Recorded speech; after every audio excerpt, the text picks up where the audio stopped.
ከባድ ነገር ውስጥ ነው። እኛ በጣም ያዘነው እኛ እንደ ጎረቤት የምናየው ነገር በጣም ያሳዝናል። የደረሰበት ነገር ከባድ ነው በጣም። ትላንትና ምሽት ነሰረው ነው ምናምን ብለሽኝ ነበረ። ሐኪም ቤት ይዘውት ነበረ። ትንሽ እንግዲህ ያው እንትን የሰጠችው መድኃኒት ምናምን ነው መሰለኝ። ያው ለሕክምና ወደ ሕክምና ሄዷል። ውጤቱን እንግዲህ እነሱ ናቸው የሚያውቁት። እኛ የሰማነው ነገር የለም ውጤቱም እንደሆነ። ሕክምና ግን ወስደውት ነበረ።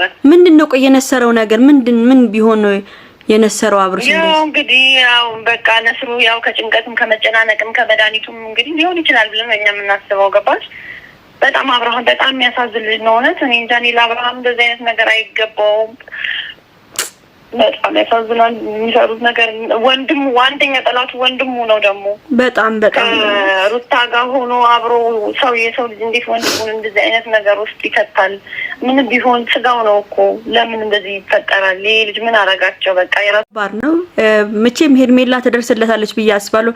እና የሄርሜላ ነገርሳ አረ በጣም ነው የሚያሳዝነው። በጣም ያሳዝናል። እሷ ራሱ በጣም ግራ ግብት ብሏታል። በዛ ላይ ነፍሰ ጡር ናት። እኛው እንደምታውቁት እንግዲህ ሚዲያ ላይ ሁሉ ነገራቸው ሚዲያ ላይ ነው። እነሱ በጣም የምታሳዝነው። እሷም ግራ ግብት ብሏታል። እንግዲህ ምን አይነት ውሳኔ እንደምትወስንም አላውቅም። እንግዲህ ልጁን ያው ማትረፍ ያለባት ከነሱ እጅ መንጠቅ ያለባት ሄርሜላ ናት ብዬ ነው የማስበው። እንግዲህ አብርሃም